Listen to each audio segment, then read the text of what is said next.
On. Hello and welcome to Raj Malhotra's IAS. As you all know, this is a weekly current affairs series, and today we'll be taking up the miscellaneous component of this week. So in our miscellaneous component of this week, we have certain topics that you can see on the screen. So the topics that we will be taking up today is the Wildlife Protection Act, which is in news. There is an amendment bill on the Wildlife Protection Act. So what exactly is the Act of 1972 and how is it being amended? It is a bill that is being presented in the Parliament last year. So there is an issue with this particular amendment bill. We are going to look into what exactly is that bill. Secondly, the State of India Forest Report. India Forest Report has been given in the year 2021, but every now and then the State of India Forest Report will be in news because of various reasons. So in the Gujarat, it is said that the total forest cover over a period of time has been reducing. And coming to the next topic, it is Katputali, because Katputali एक ऐसी puppetry art form है, ये puppetry art form which people who practice this art form are being in the endangered situations with respect to their livelihood, especially in Delhi. So, and next article we would be taking up is Tree City in Hyderabad. Hyderabad is again designated as a tree city along with another city in India. If you know, please comment down before we enter into this particular topic. And the last one is the solar targets that India is yet to miss. So it is said that the solar targets which we have given for the Indic goals as well as the COP meetings, India is now going to miss the targets. It is said by a report.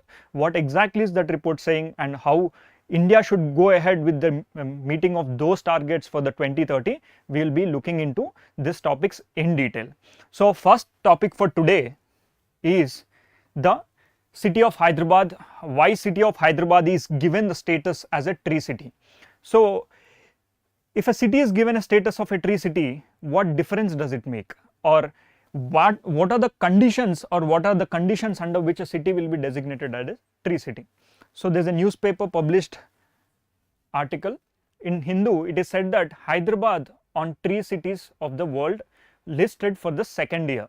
So Hyderabad as a city has been listed last year itself, but this year it has been listed again. Now, how many cities across the world there are considered to be as tree cities? There are more than 100 cities. So in India, along with Hyderabad, we have Mumbai. So firstly, who gives this tree city status? That we have to look into, especially for the preliminary examination point of view, because your forestry and civil services examination, prelims examination, both are same. So the weightage with respect to your forest and agriculture as well as any forest related articles are very much important, right? So this designation of tree city is given by a United Nations organization, one of the NGO in the United States, that is Arbor Day Foundation. It is a not-for-profit organization in collaboration with the Food and Agriculture Organization of the United Nations. So if a question comes, United Nations designates it? Yes. In fact, it is the Food and Agriculture Organizations which is part of the United Nations program. Along with that, an Arbor Day Foundation. Arbor Day Foundation is a not-for-profit organization which works for the development of trees and the forest cover in the various parts of the globe. So these two organizations come together and give the status. Now under what conditions do they give? They specify the conditions also. So there are 5 different conditions that are required to meet for a city to be part or to be called as a designated tree city. So for that, the first one would be is to give or establish responsibility, and they have to set some rules and they should also set some guidelines. Apart from that, they should also know how much amount of trees they have to grow and how much amount of trees need to be managed with the available amount of resources. Along with that, they need to allocate the resources and celebrate their achievements. These are the 5 categories under which a tree city will be considered for giving the approval for that particular city. Now let's quickly get into each component in detail. Firstly, establishing responsibility. What exactly do you mean by establishing a responsibility? It means that you have to establish a tree board. A tree board is something which includes the government officials plus citizens who will also be part of this board, and they will give in writing that this particular tree or this particular area of land in which there are trees I will be taking care of, and they will be delegated this work, and this would be given in writing, right? In writing they have to give it. So whenever something is given in writing, it means that if the duty is not obliged, they can also be punished, right? So for that, a tree board is organized. Under this tree board, government officials, and especially in the Hyderabad area and the municipal corporation area itself, not outside the Hyderabad city, right? In that, the staff members, city department, or a group of citizens which called as tree board, this tree board is designated and delegated some kind of functions. That is the first component under which the tree city will be considered. Secondly, they have to set some rules. They have to bring in some laws.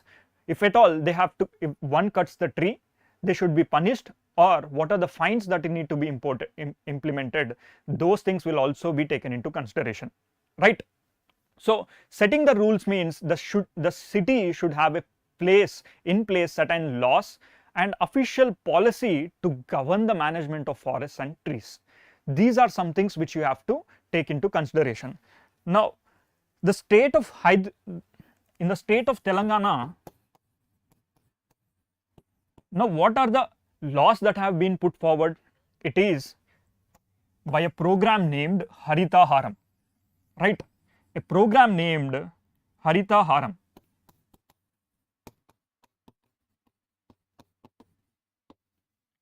Harita Haram means it is a program or a law which is made by the state of Telangana in order to plant more number of trees as well as increase the forest cover area from its current 24.5% to 33% in the upcoming years. That is the target of the state of Telangana, right? Now the city of Hyderabad has particular Harita Haram program in place, and it is a successful program. So if I ask you a question, which city in India has the largest forest cover? Which city in India has the largest forest cover? If I give you the options as Delhi, Chandigarh, Mumbai and Hyderabad, what would be your answer? If you know it, please comment down in the comment section. We'll come to the answer part later. The question here is, which city in India has the largest forest cover with respect to its area? Delhi, Mumbai, Chandigarh and Hyderabad. Please comment your answers in the comment section, right? And coming to the next component, that is know what you have. So I see answers coming as Delhi, Hyderabad, sir. So the answer for this question is, it is Delhi. India State of Forest report said that Delhi has the largest forest cover area with respect to a city. It is not Hyderabad, it is not Mumbai, right? Okay, let's get back. Now the third component under which a tree city will be designated, tree city can be taken into considerations is know what you have. Now know what you have means you should have an inventory, and you should also have an assessment of the local trees.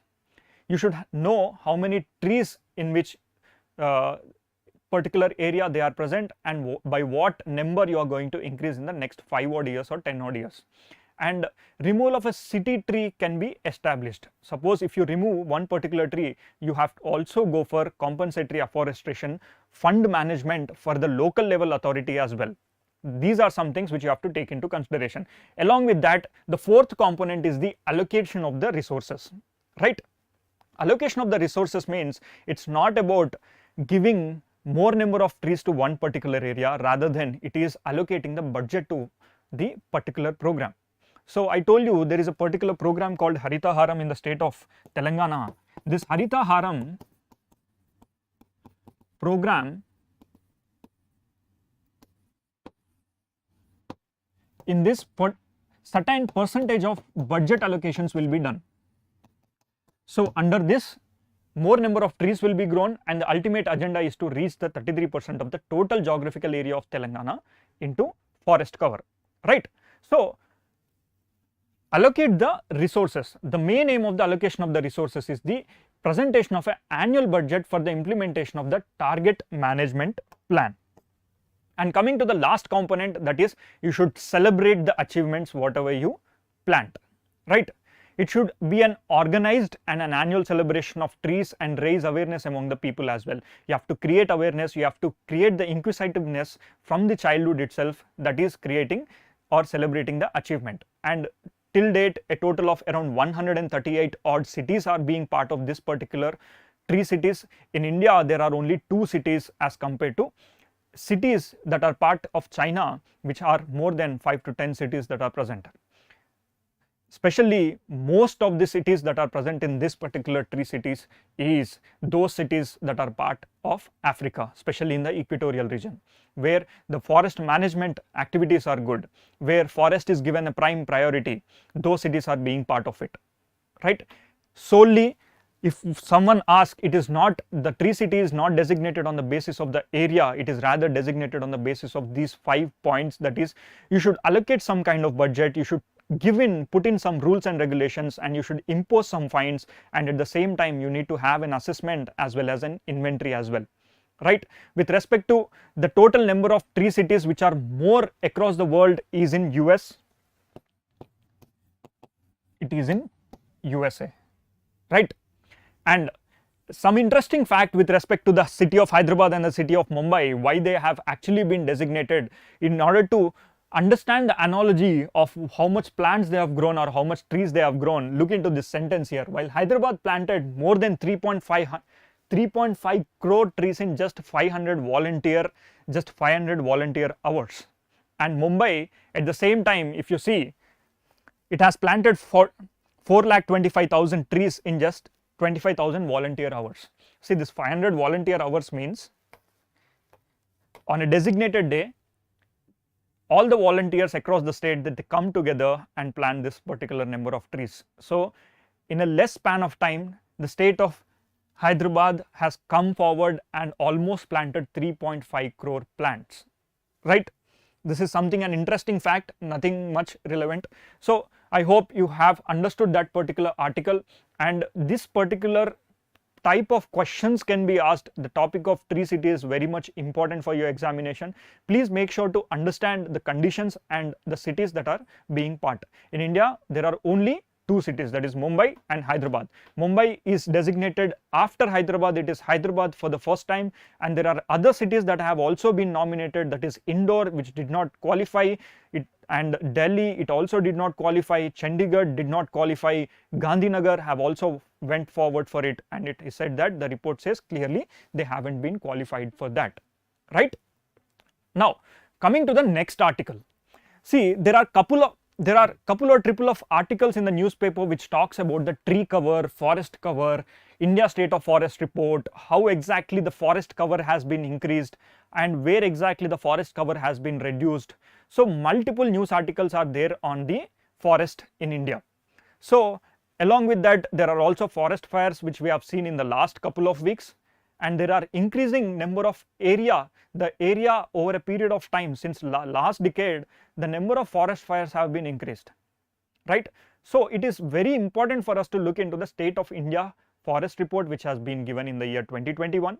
Along with that, you should also look forward into various facts which are part of this particular report. So we will be taking up all the major facts of this particular report along with the definition of a forest and the density of a forest, certain types of density of forest, as well as there are certain number of forests which have been increased, a particular type of forest has increased and another particular type of forest has been decreased.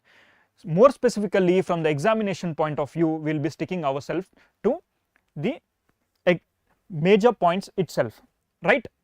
So firstly, the image which you see here, let us now look into the global level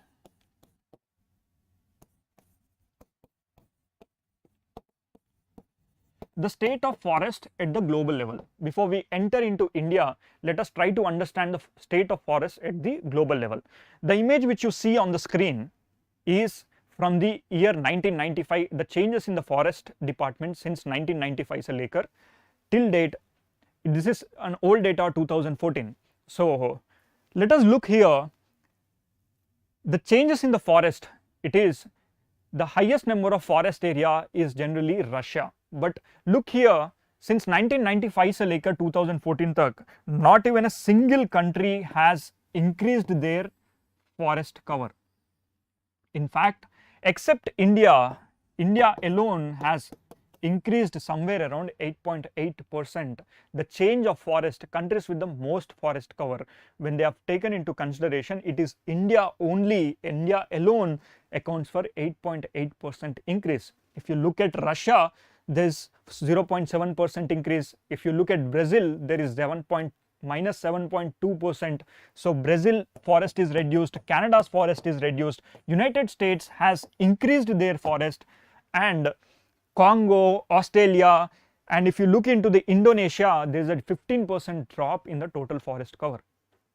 So the importance here which I wanted to show you is the significant activity is India alone accounted for 8.8% of the total forest cover I am talking about. I am not talking about the forest area. There is difference between forest cover, there is a difference between tree cover, canopy cover, forest area as well as forest, right? So let us quickly delve into the definition of a forest first. What exactly at the global level, the definition of what is the definition of a forest, and in India how India looks into the forest. China has increased its forest cover.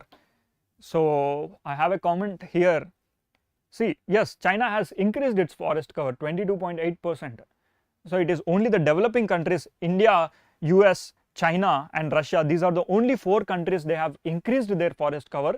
Rest of the countries have lost their forest cover, right? Russia, US, India and China, these are the only 4 countries since 2014 the forest cover has been increased, right? I am talking about the forest cover. Now let's quickly delve into the definition of a forest cover. In fact, there are no acts which actually define the definition of a forest in India. As per the Forest Rights Act and other Traditional Dwellers Forest Rights Act, the forest is defined in particular manner. So forest, is it handled by a state government or it is under the central subject? Please comment down if you are aware of this. Now let's come back. As per the Kyoto Protocol back in COP9, in this particular protocol we put forward our efforts to define the forest. The global commons or the global community has come forward and asked for, let us go for a common definition of a forest. Under this definition, they have said that any individual state can go and define the forest of their countries within a particular range. These ranges are defined by the Kyoto Protocol. Let us now quickly look into what exactly is the range. Here, see,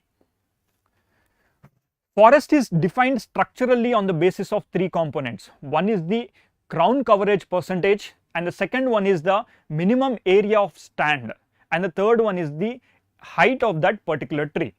So crown cover percentage, you can go up to 10 to 30%.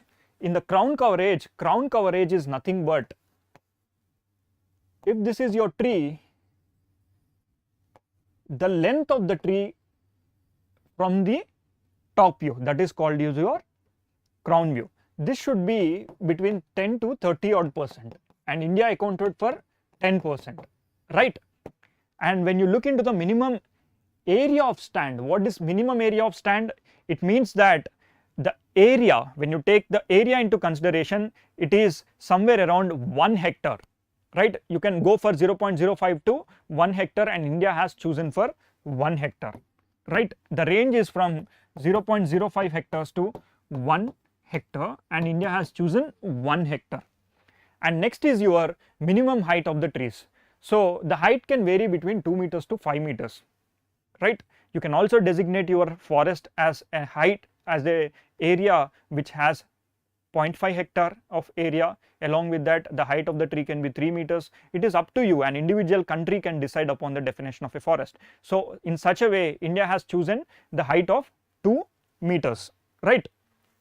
So now let us try to conclude this particular definition. Before we conclude it, let me try to explain here. The image you see here defines the canopy cover. This is your canopy, right? And here also you have a canopy. Now what exactly is a forest? a forest includes the total canopy area, right? How much of area? This is 1 hectare. In this 1 hectare, how much area should be covered with the canopy? That is the definition which we are going to look into. So this definition is given under the India State of Forest report, which is given by the Ministry of Environment and Climate Change. Along with that, this India State of Forest report will give the State of Forest report every 2 years. So the latest report which was given in the year 2021 says that any land which is more than 1 hectare in area with a tree canopy density of more than 10%, irrespective of the ownership and the legal status. It means to say that in a 1 hectare area, 10% of the total area, if this is covered by the tree canopy, right? Let me represent this in a, here imagine the entire screen is 1 hectare, right? In this 1 hectare, if it has 10% canopy area, then this is considered to be a forest area, right? Out of this can be your government land, this can be your private land, and this can be your palm forest, or this can be your plantation forest, which are part of your coffee, tea and every plantation. In that, if you have 10% of the total area covered and with a height of 2 meters, the tree should be of a minimum 2 meter area with a canopy of 10% of the total geographical area within a 1 hectare. This is the definition of a forest. But now there are other definitions also. Earlier, the State of Forest report is something which came out in the year 2021, but the definitions, if you look into, which are given in the Forest Rights Act, it says that an area of 1 hectare and has more than 100 trees with respect to 2 meters of height and a canopy area of 6 meters. This is another definition. So the definition more or less is on the same lines, right? Now, can a state of Punjab and a state of Haryana, can they have a different definition of forest? I have a question here. Can the state of Haryana and the state of Punjab, do they have a different definition of forest?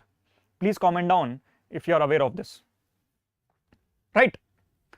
Now the India State of Forest report has also classified the particular forests into 2 different types. You all know that we have read about the forests in geography with respect to dense forest or tropical evergreen forest or tropical deciduous forest, but the State of India's Forest report clearly designates forests into 2 major types.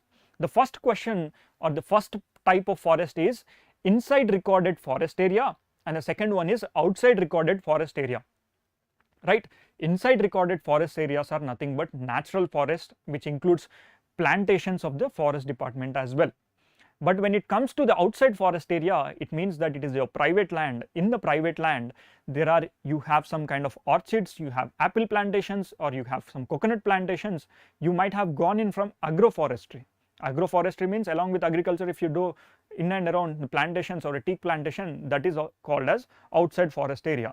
So government accounts into these 2 types of forest area.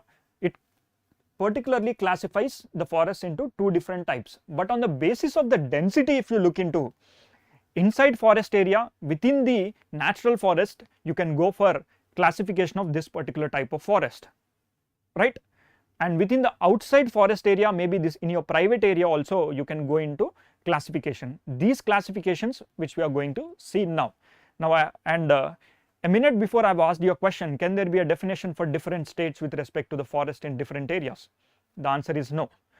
The universal definition for India, I'm talking about for India, the definition of forest for India can be different and the definition of forest for China can be different.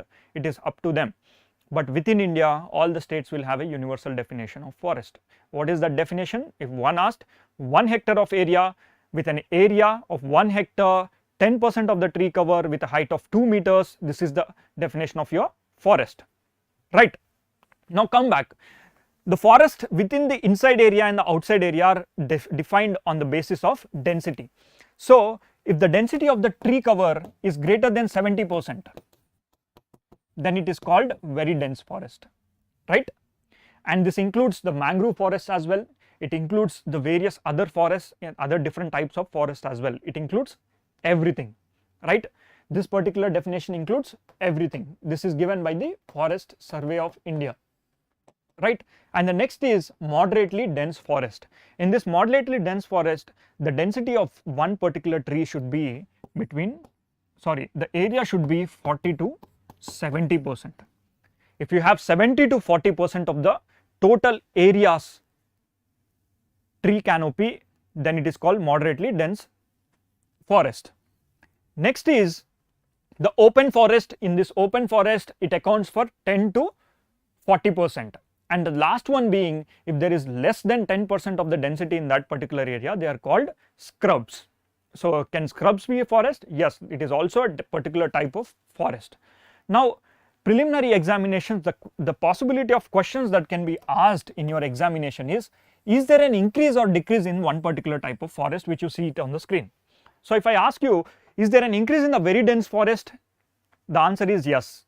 Over a period of time, the very dense forests in India are increasing, and the moderately dense forests in India are decreasing, right?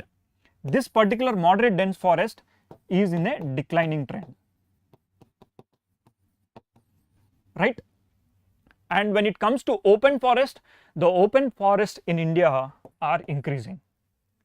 Now the last one, scrubs, the area of scrubs is also increasing, which is also a very worrying thing for the forest departments in India, right?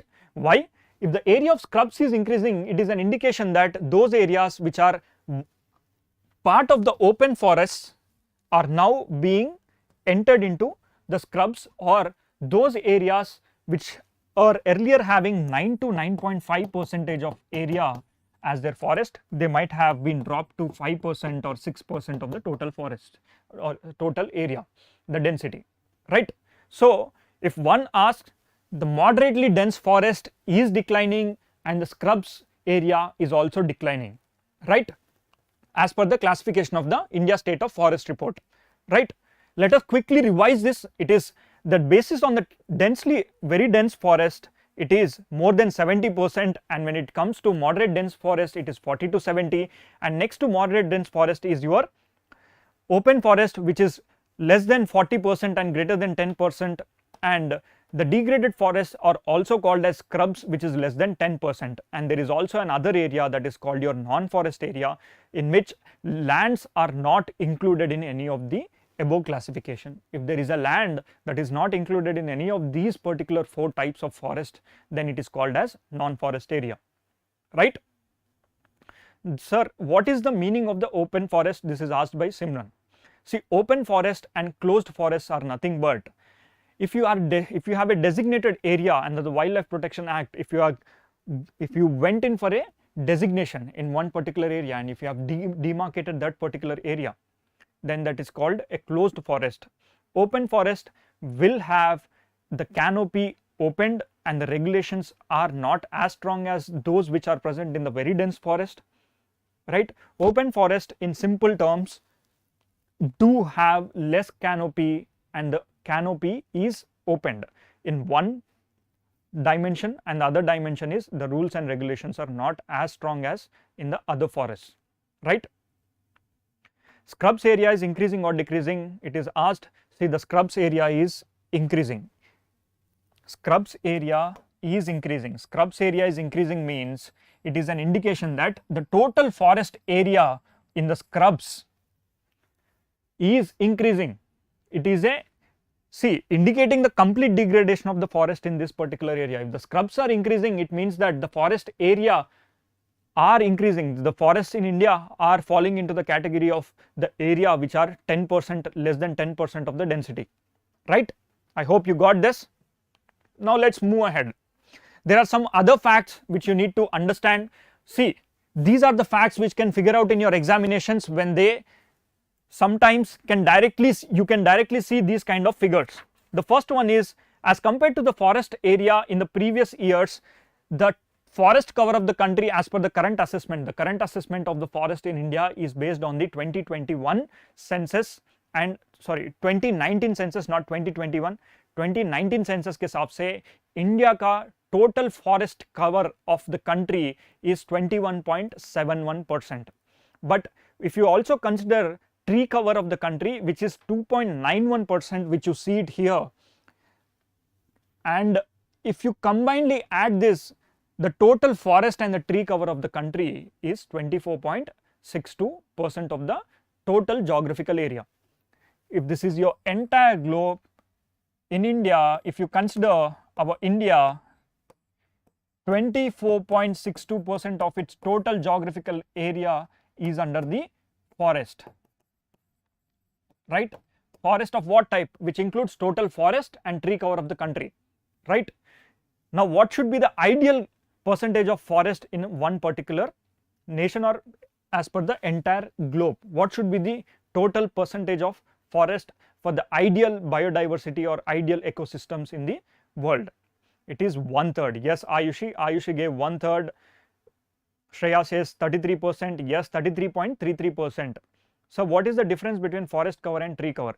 See, a forest cover means a forest includes canopy.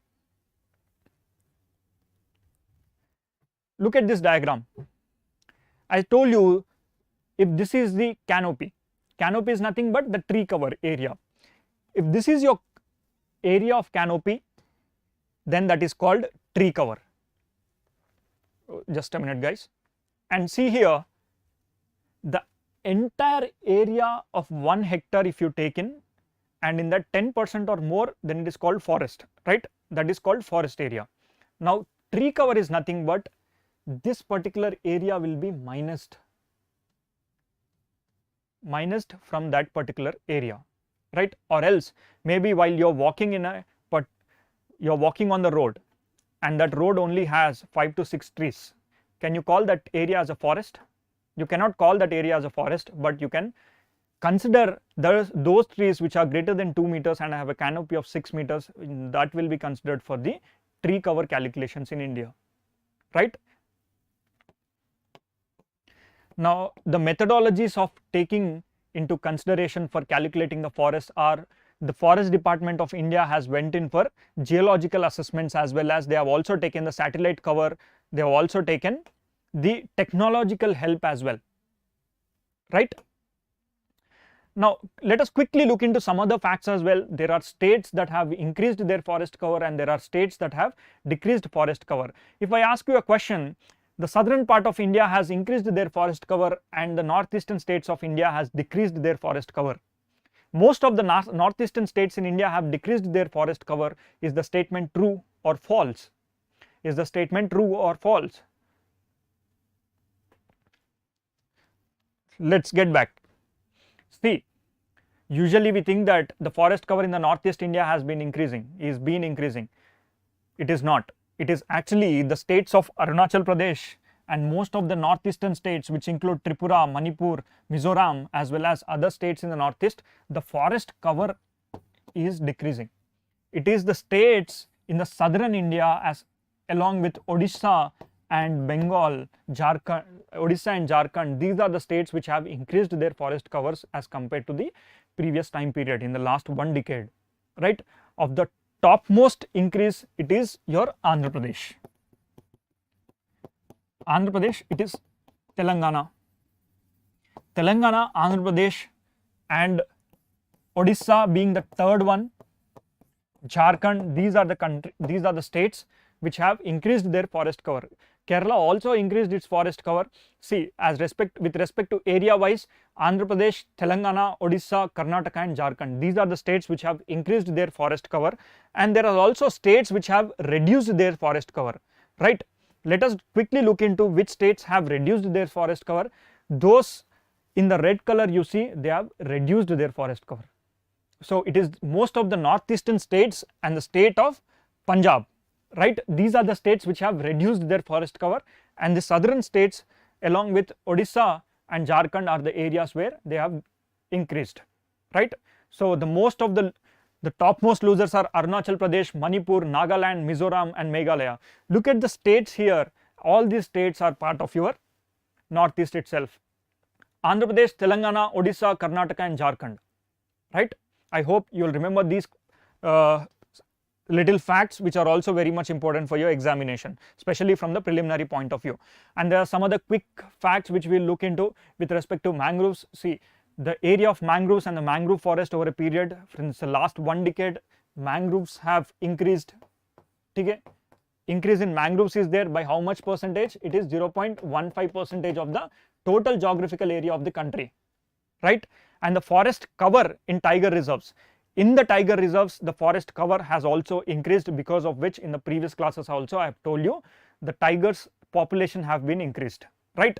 Forest cover in tiger reserves also increased, and increase in the bamboo cultivation as well, that has also been increased. Is bamboo part of a forest or not? Is bamboo a minor forest? Is it a part of a forest? Or a bamboo when cultivated outside the forest, can you consider that as a forest or not? Please comment in the comment section if you are aware of the answer. Next, the carbon stock.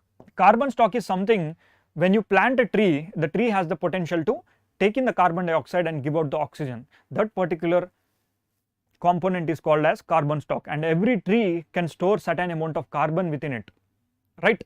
So when you grow the forest area, directly or indirectly you are also increasing the carbon stock of the country, right? Now coming to the fire prone area of the country, yes, with respect to the increase in forest, we have also increased the percentage of the forest fires as well, which is considered to be bad, right? And the next one, the city with the largest forest cover, which I have already asked you, many people have answered it. It is actually Delhi, not the Chandigarh or Hyderabad. Delhi has the largest forest cover as compared to any other city in the world, sorry, any other city in India. Next, the area wise, if you look into the forest cover, it is Madhya Pradesh. Madhya Pradesh has the highest area of forest cover. When you take one particular state with respect to geographical area, I am talking about the geographical area, you take Madhya Pradesh and calculate the percentage of forest in that particular state, it is Madhya Pradesh. And next to Madhya Pradesh, if you know the state, please comment down. If you know the state next to Madhya Pradesh, it is your Arunachal Pradesh. Next to Madhya Pradesh, the first one is Madhya Pradesh. Madhya Pradesh has highest forest cover, and next to Madhya Pradesh you will see Arunachal Pradesh, right? After Arunachal Pradesh you will have Chhattisgarh, Odisha and Maharashtra. Chhattisgarh, Odisha and Maharashtra, right? सबसे ज़्यादा forest you get to see in Madhya Pradesh, next is Arunachal Pradesh, next is your Odisha, Chhattisgarh and sorry, Madhya Pradesh, Arunachal Pradesh, Chhattisgarh, Odisha and Maharashtra, right? Now,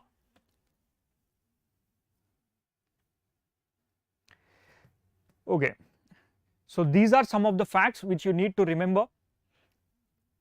Please write the states again, okay? I will be writing the list of the states with respect to their geographical area. First one is your Madhya Pradesh, second one is your Arunachal Pradesh,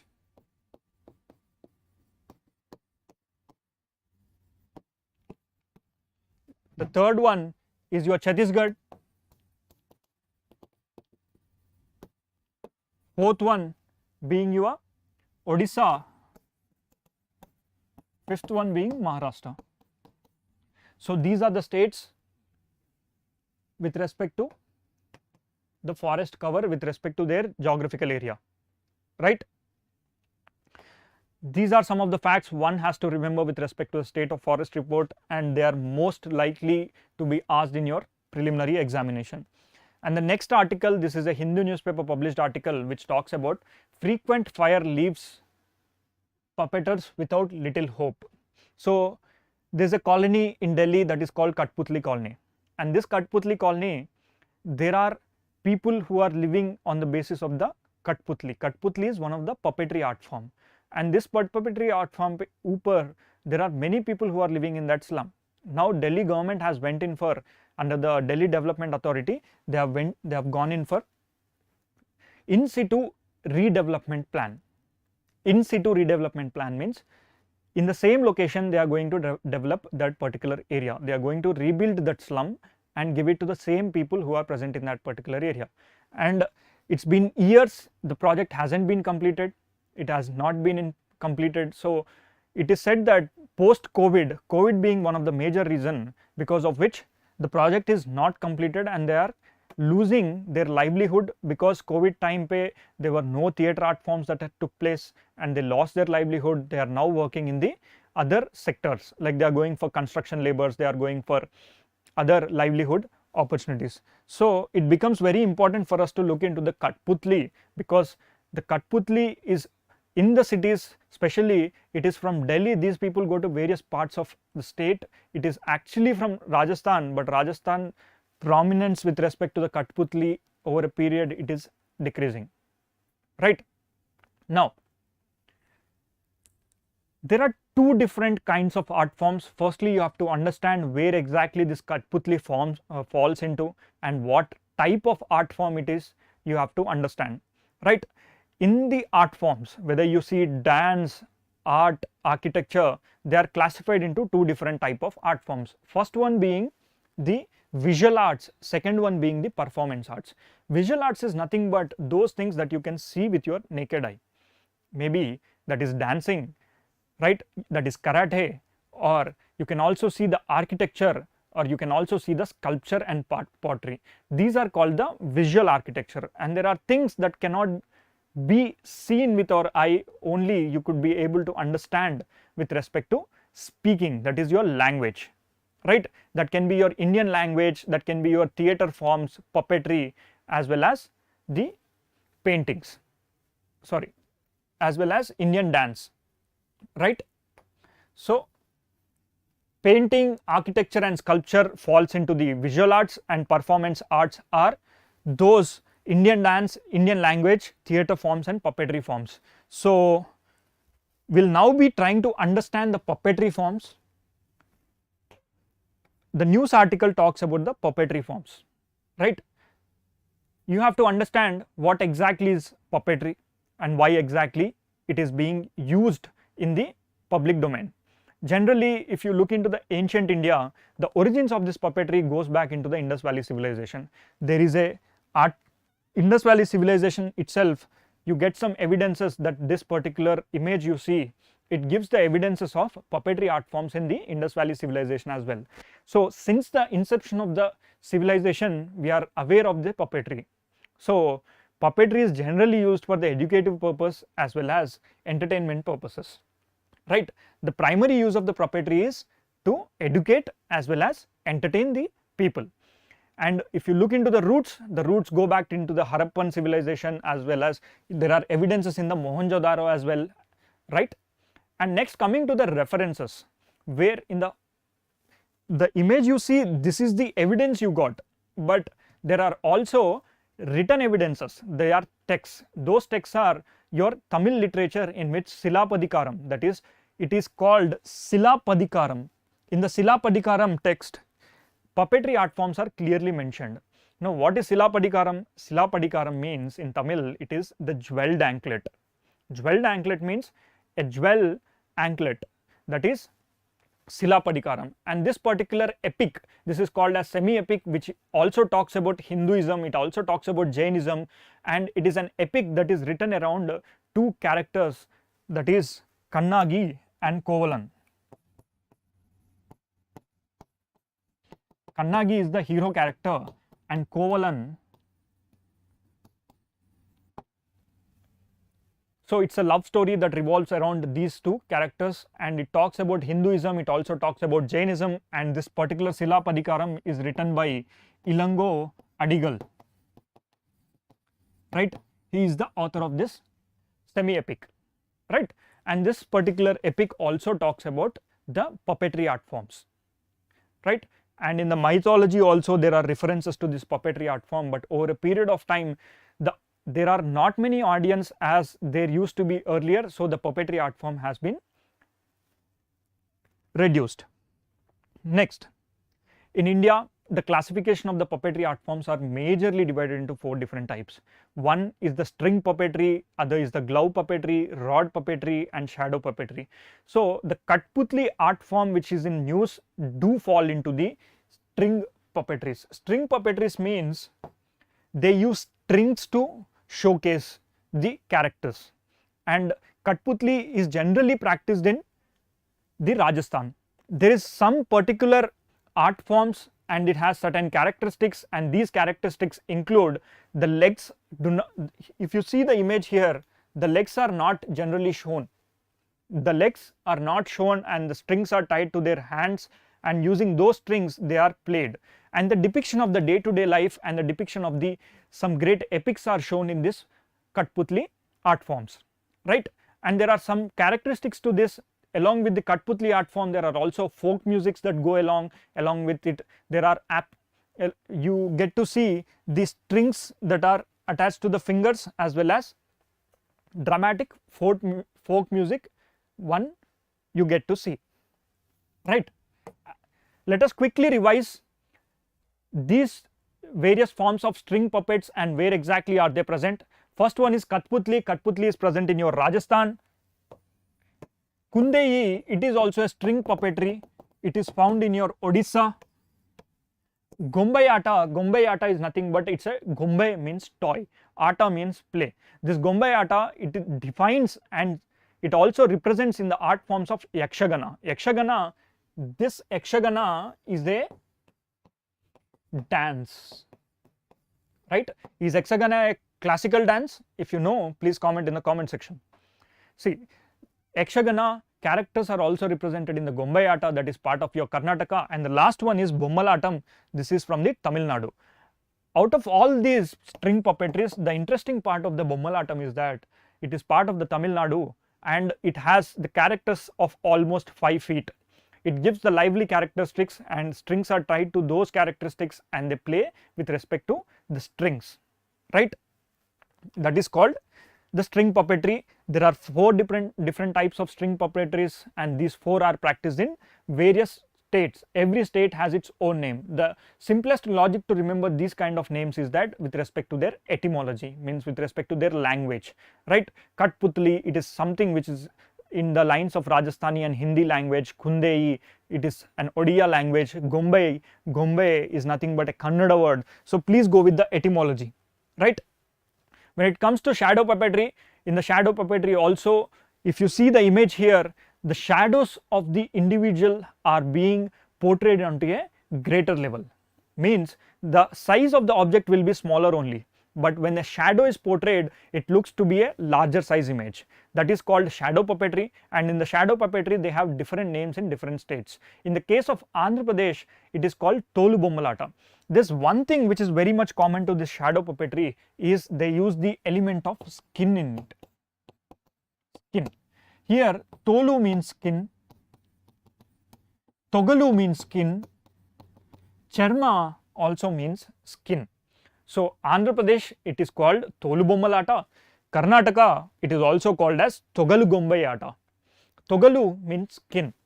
Maharashtra, it is called as Charma Bahuli Natya. And when it comes to Odisha, it is called Ravanachaya. Ravanachaya, in which the Ramayana is depicted in the form of shadow forms. And the last one being Kerala, Tamil Nadu mein. Kerala, it is called Tolavakwa. It is very difficult for me also to pronounce. Let me try. Tolapava Kutuku. So I am sorry if I am pronouncing it as wrong.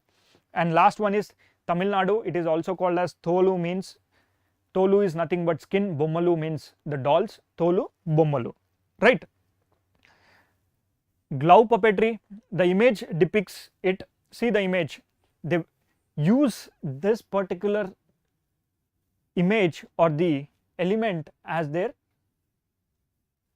they use glove in the form of glove. With the help of the hand itself they make the puppetry.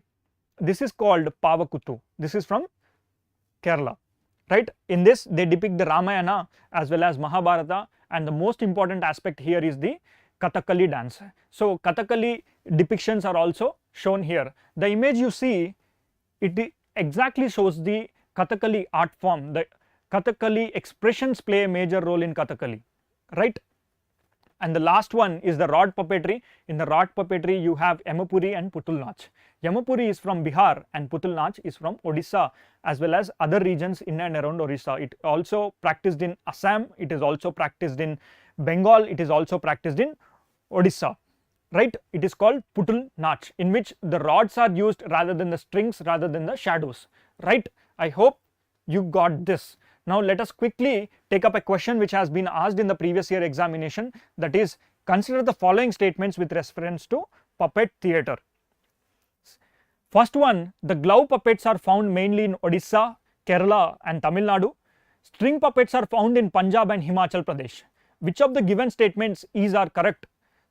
Option A 1 only, option B 2 only, option C both 1 and 2, neither 1 nor 2. Please post your answers in the chat box. Please post your answers in the chat box. I'll wait for 10 seconds. So I see Simran as B, Paramjit D, Bhutla 1, Nandini A, Mohit Sharma 4 A. Okay, Rohit Bharadwaj C, Gopal as A 1. Okay, multiple answers. Let me quickly answer it. It is actually A. String puppets are found in Punjab and Himachal Pradesh. See, I have just now shown you where exactly string puppetry is formed. One is Kundei. This is your Katputali, Kundei. These are the art forms which you haven't seen in the state of Punjab or Himachal Pradesh. They are either found in the southern regions or in the Rajasthan, right? Your answer is A, right? Now the next article which we are going to deal in detail is about the Hindu newspaper published article which talks about the hits and misses India solar power is facing out, right? Hits and misses that India solar power is missing out. It also talks about how far India has come with respect to its solar energy. I've been telling you many times this year solar is very important because we have been keep promising to the global community that India is going to achieve this particular target by the year of 2030. By 2022 also we have the targets for renewable energy, and we are also the flag bearers and we are running in the forefront for the 2070 net zero carbon emissions, and we are also given the INDIC goals. INDIC goals means intended nationally determined contributions for the climate change contributions which India as a country has given on its own, right? Now there is a report that has been published. This report talks about the total solar power installed as well as total renewable energy that is being installed. So there is a report that is published jointly by JMK Research Analysis and Institute for Energy Economics and Financial Analysis. So it is not much important who published this report, but what exactly is present in this report and how India as a country, since its inception of the solar installations back in 2002, now 20 years down the line, what we have achieved. So that briefly I'll be giving you an idea. The solar mission in India has started back in 2001.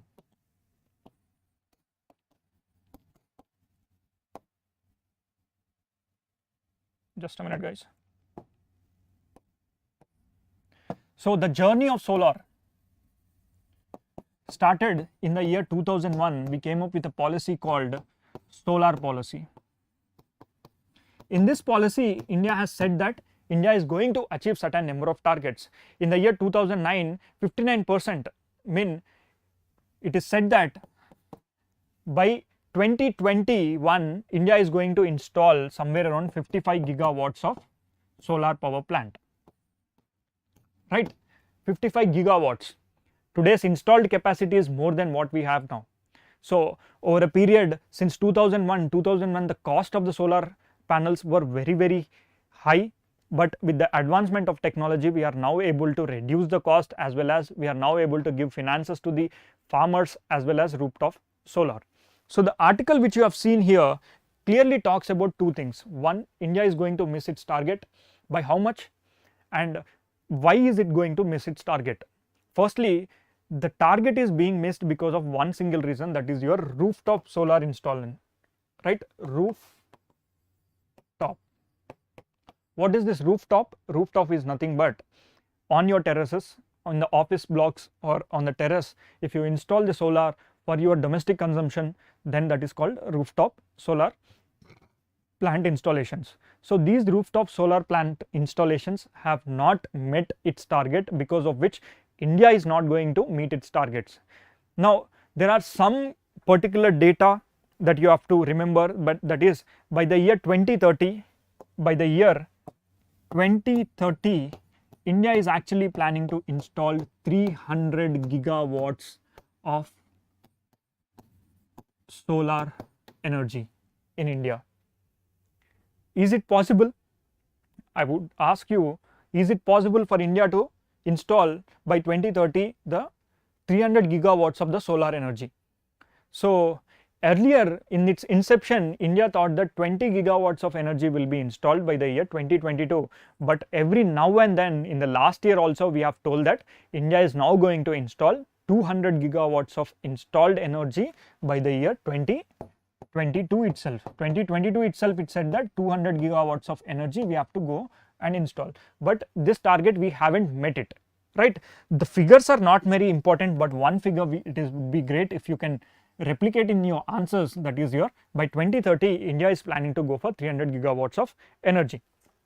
Now there are particular reasons why India did not meet. The first reason being India is not in a position to fund its finance for the solar missions, right? India came up with a program called National Solar Mission, right? India came up with a program called National Solar Mission, in which the Jawaharlal Nehru National Solar Mission this is named as, and we are also the flag bearers for International Solar Alliance, right? There is also a International Solar Alliance as well. India is the founding member of the International Solar Alliance, and it talks about those countries which are either part of between the tropics, they can come and join. Its headquarters is in Gurugram, right? So keeping all this aside, let us quickly get into the real article itself. The article talks about the reasons why India is not being able to meet. First one is the COVID impact. The first reason is the COVID impact. Because of the COVID, India was not in a position to meet its day-to-day targets, that is not being able to get its products from the outside world. Most of the solar in India we import rather than we export, right? Solar panels we don't import, we import the technology, the cells within the solar we import to India. Most of the solar panels they come from United Nations and China, right? After we get them, we assemble them and we sell it to the general public. So government has failed in giving the incentives to these solar panels as well. Earlier it is said that around 60% of the total subsidy will be given to the farmers, or if you go and install your rooftop solar. Certain state government, it is said that the 60% subsidy will be shared between states and the center. It is said 30 to 35% will be given by center and rest will be given by states. So for some states they are agreeing, for some states they did not agree. Overall there has been some disagreement over the amount of subsidy that has to be submitted, that has to be given over a period. That particular program has been failed. And the next one is the consumer awareness program. Consumer awareness is nothing but people are not much aware about the solar and the usage of the solar. That is one of the other reason. And the next one is the net metering. So government failed at times to give the net meter readings. Net metering is nothing but if you have installed solar panel on your homes, and solar panel works at night, do not work at night time, and their storage capacity is limited. Suppose your solar panels at your rooftop is producing somewhere around 1000 watts. Now your consumption is only 20 or 30 watts of that month, or 200 or 300 watts of the month. The rest 700 is left over, right? So if that is left over, what net metering does is it will calculate the amount of energy which you have used, and by the bill that you get it will be directly reduced, and you are left with 700 units of surplus. For this 700, if this rooftop solar is went and mixed with the grid, then government will have to pay you the money for 700 units with respect to the per unit, right?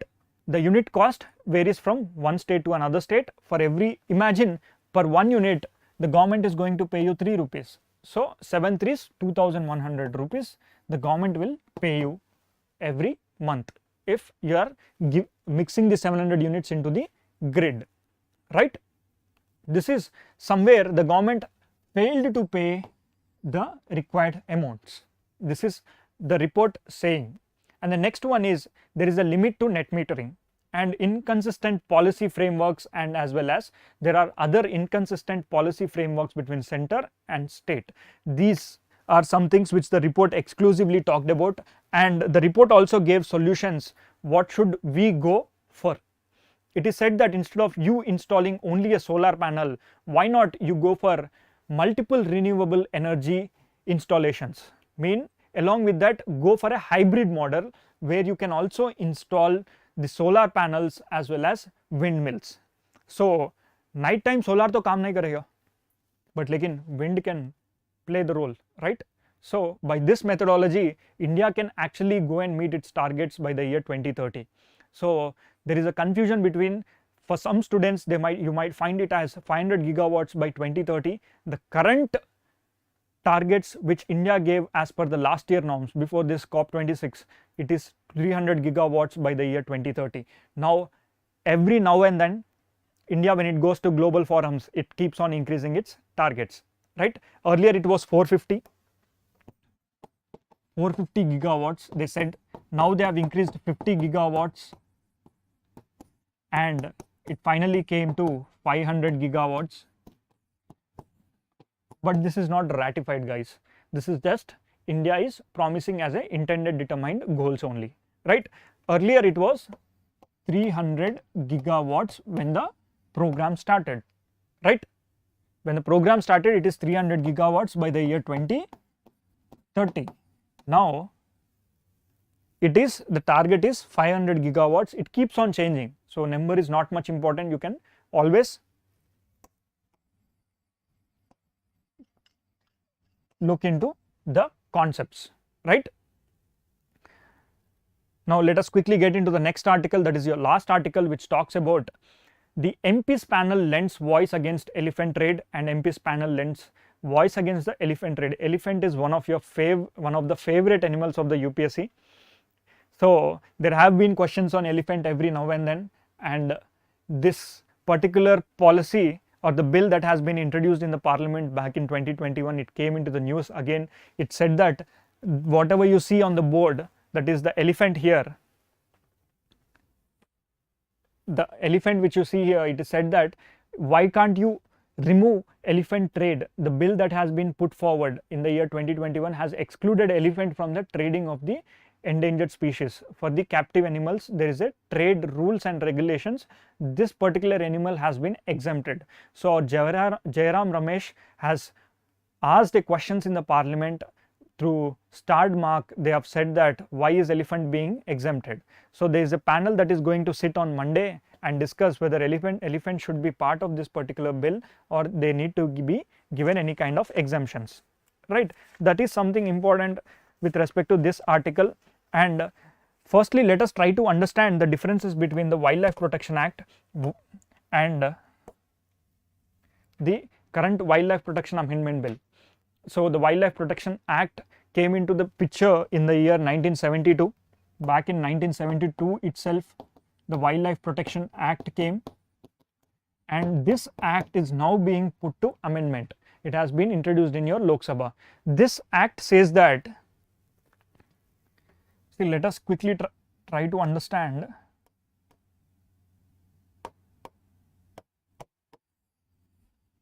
The Wildlife Protection Act of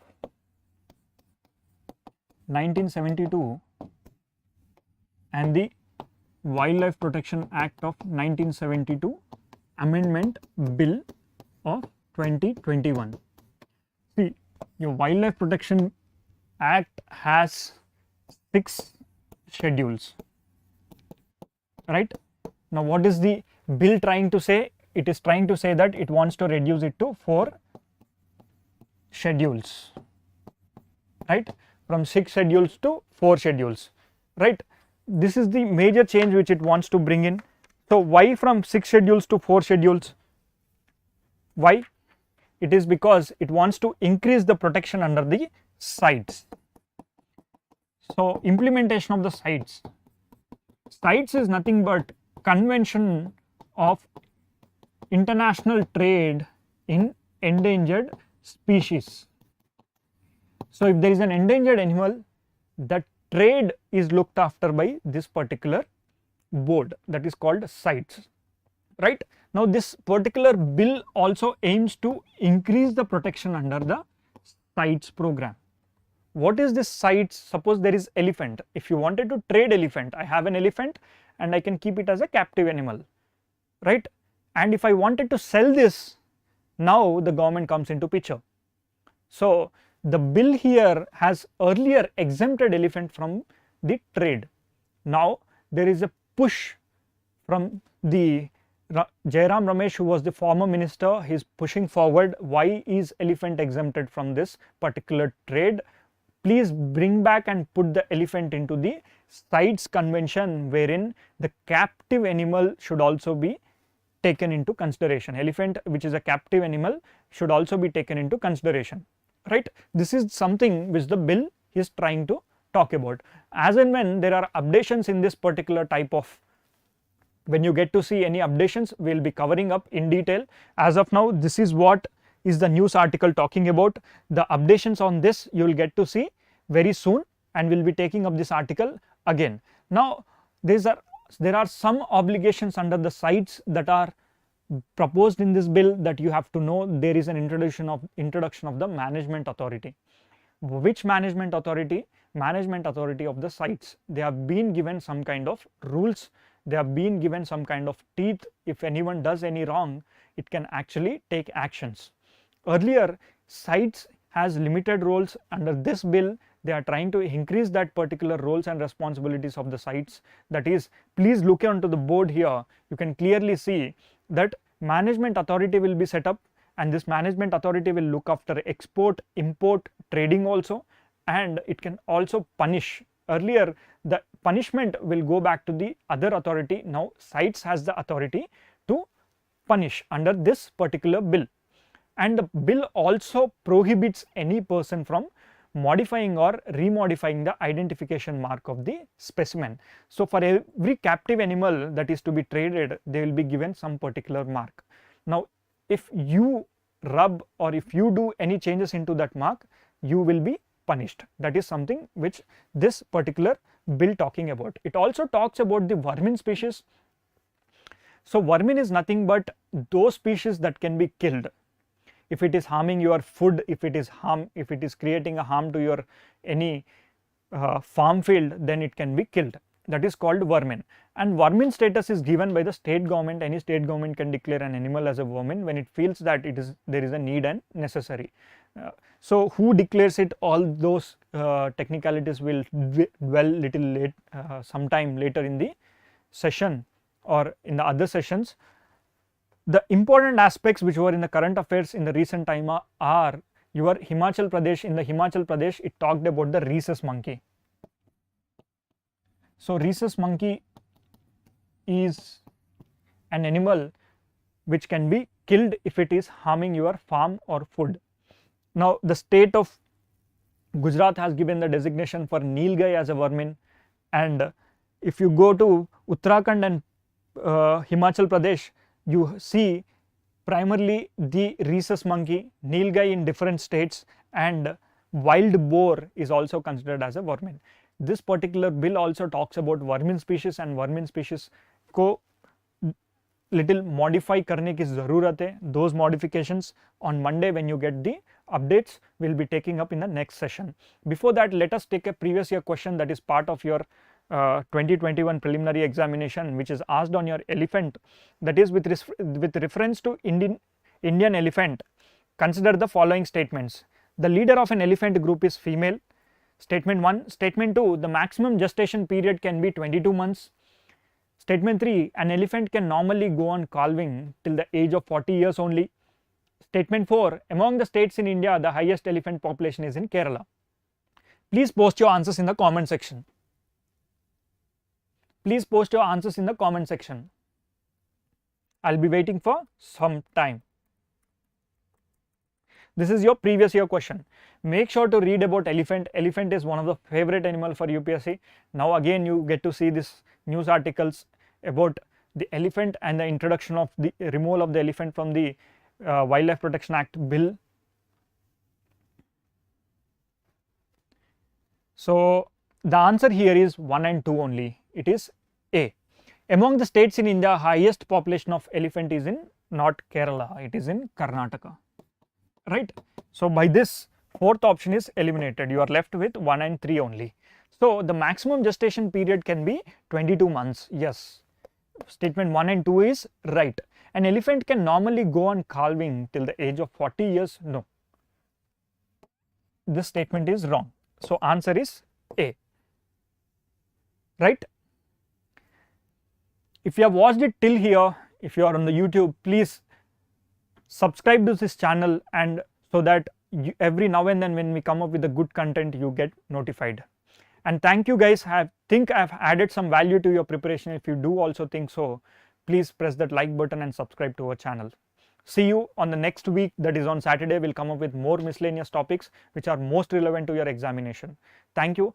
And for the PDF, you can get into the Telegram channel of the Raj Malhotra IAS. The link is provided in the description. You get to download the PDF there. Thank you and see you next week.